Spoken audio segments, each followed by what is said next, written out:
So we're going to build some new tie rods here for the 424, and I hope you enjoy this video. And here that a friend of mine, Rusty, told me about.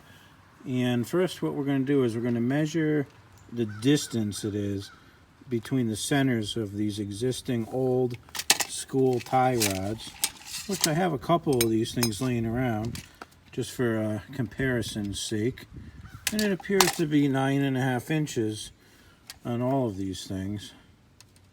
Yeah, it's 9.5 inches from center to center here.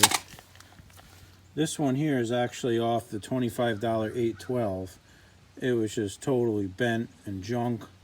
And this is a different style, but that also appears to be the 9.5 inches on center.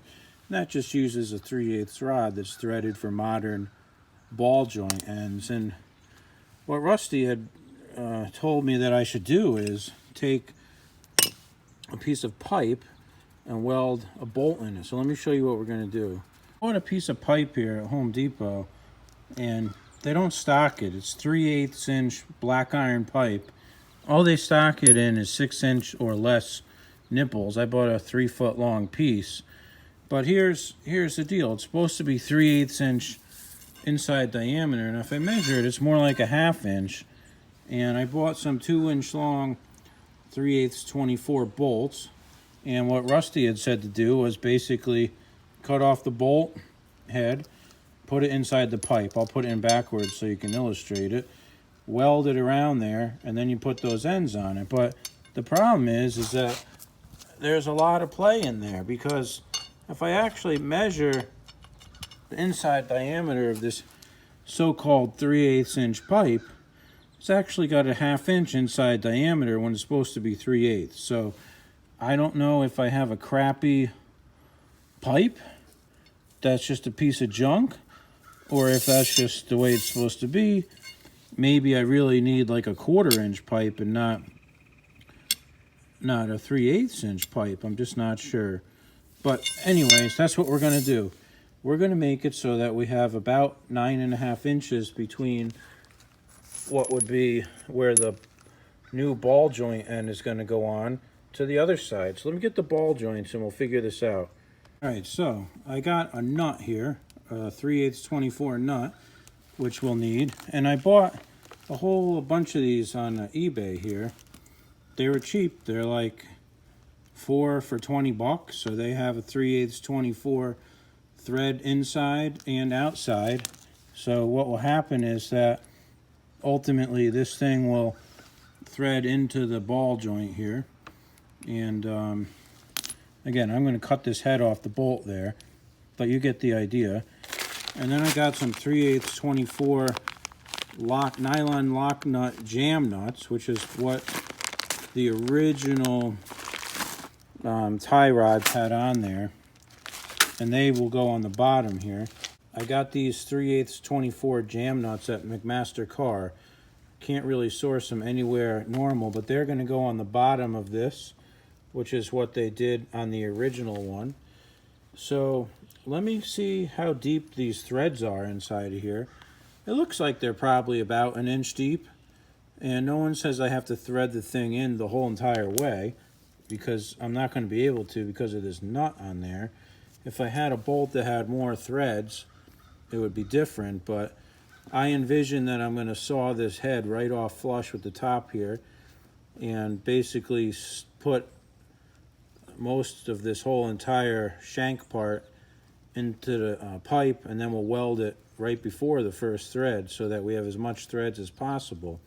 Screwed the thing onto the bolt, and it's bottomed out on the threads, and it's just ever so close to touching the rest of it. So it is actually enough thread on that bolt to work. So let's cut this bolt head off and figure out how we're going to configure this onto the pipe. And I'm also going to make a fresh cut on the pipe here because it's threaded on the end and I don't want the thread. So let me make those 2 cuts and we'll come right back. My cutoff wheel here, I put the thing in the vise and I just zipped off the head of the bolt. So let's see, yeah, so that will be good. And then, you know, we'll put this inside the pipe and we'll run a weld bead around it. I guess that's all we can do. I'm kind of wondering if I can take the original tie rod, the square one, and drill a 3/8 hole up the middle of it and pop this in the original one and weld it onto that. Not sure. Anyways, we're going to figure this out one way or the other. I don't think this is going to work. There's just way too much slop inside that pipe. So again, this is a 3/8 bolt inside what's supposed to be a 3/8 pipe. And it looks like, just roughly measuring it with my tape measure, that the inside diameter is actually more like 7/16 of an inch. And just to confirm that, I'm going to take a wrench here. This is a 7/16 wrench. And if I put that over the hole, it's hard to see, but it's pretty much exactly what I've got for my diameter. So I'm off by a little bit, you know, 3/8 to 7/16. That's what I'm off by.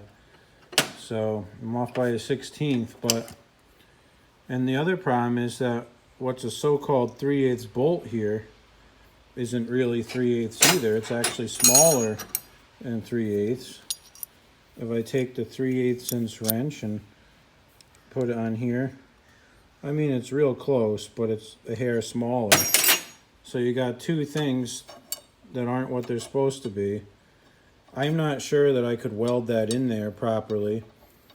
The only thing I could think of is trying to crimp the end of the pipe somehow, like clamp it tighter against this stud, or I don't know if it's, this is pretty thick pipe. If you see the thickness of it, it's pretty thick.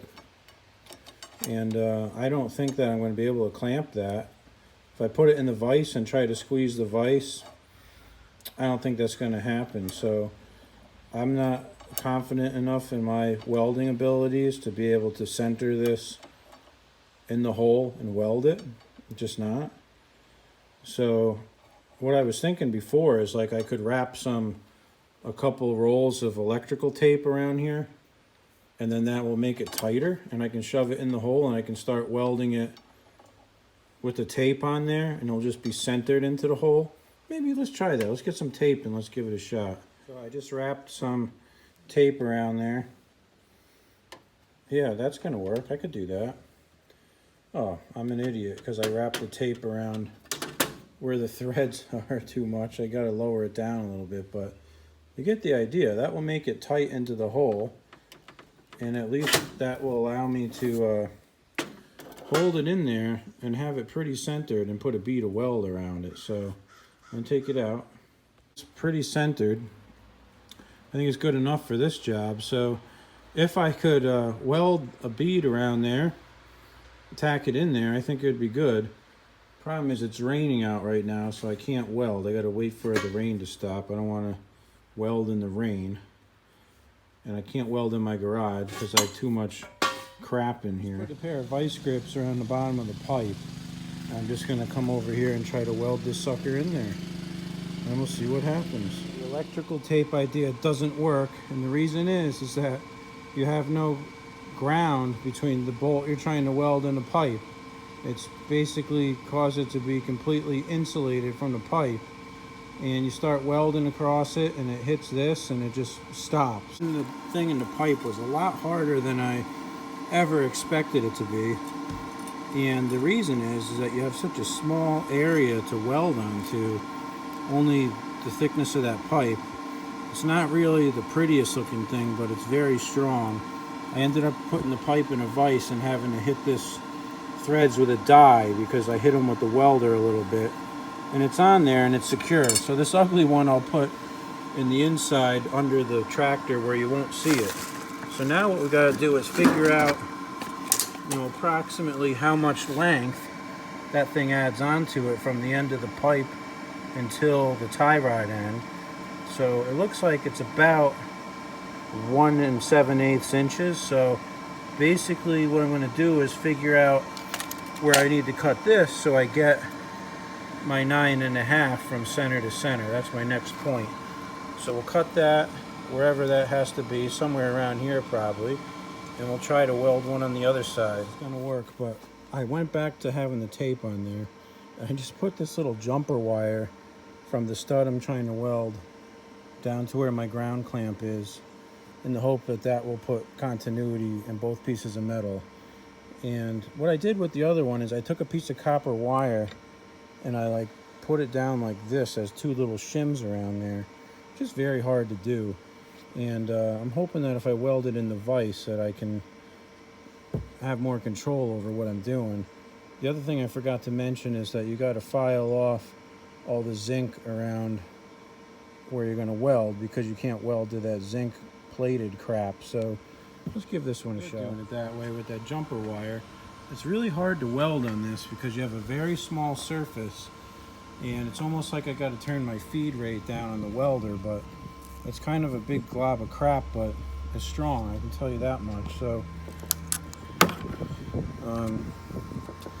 yeah, it's strong. This ain't going to go anywhere, so I'm just going to clean it up a little bit and call it a day, and I got to make one more for the other side. So what I'm going to do is actually measure the length of the piece of pipe, and then I can just cut the pipe. And I wanted to make a couple of these.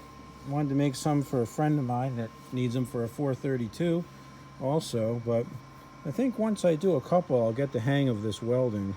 So I switched to using electrical tape again. I was using like blue painter's tape, and the blue painter's tape works a lot better because it doesn't catch on fire like electrical tape does. So I started welding this one with the electrical tape, and in about 2 seconds it caught on fire and flames are coming out of it. And again, it's very hard for me to weld something this small, but it's done and it's successful. So I'm gonna just take this over to the bench grinder and clean it up a little bit, and we should be good with these two tie rods. I made this one 5 5/8, and it's a hair shorter than it probably should be, so it should be somewhere between that and 6 inches. So the original one I did is 6 inches, and I have just about exactly 9.5 inches with the ends in as deep as possible. So I wanted to make it shorter, so I made it 5 5/8. Maybe it should be 5 3/4 or so. But anyways, I think we should be good. So I'll clean this up and we'll see what we got. This one here is all done. I cleaned it up on the grinder, cleaned up the welds a little bit, and you know, there's some inclusions over here, but it doesn't matter. It's a tie rod on a tractor. It's not a gas main. So I'm very happy with the way that this one came out. The first one is not as good as the second one was, honestly, but it'll work. So we'll have to paint them, and they should be red. That should be the color of the tie rod. So we'll paint them red, and they'll be ready to put back on. Here's the finished product with the ends on it, and I measured it, and it's right at 9.5 inches. So again, I think that where I made this at 5 5/8 is pretty good, because one side is snug, and the other side's only backed off about one turn. Now, my weld globs here were a little bigger than they probably should have been, so they're into the threads a little bit. So I think that 5 5/8 or maybe even 5.5 would be better. I'd rather have it shorter because these things are in tight, so you could back them out quite a bit still, you know. So anyways, it's all set. All right, so I'm painting them here. I got a coat of primer on there, and I have them in a vise that's under that plastic garbage bag. It's kind of funny, but it's holding them.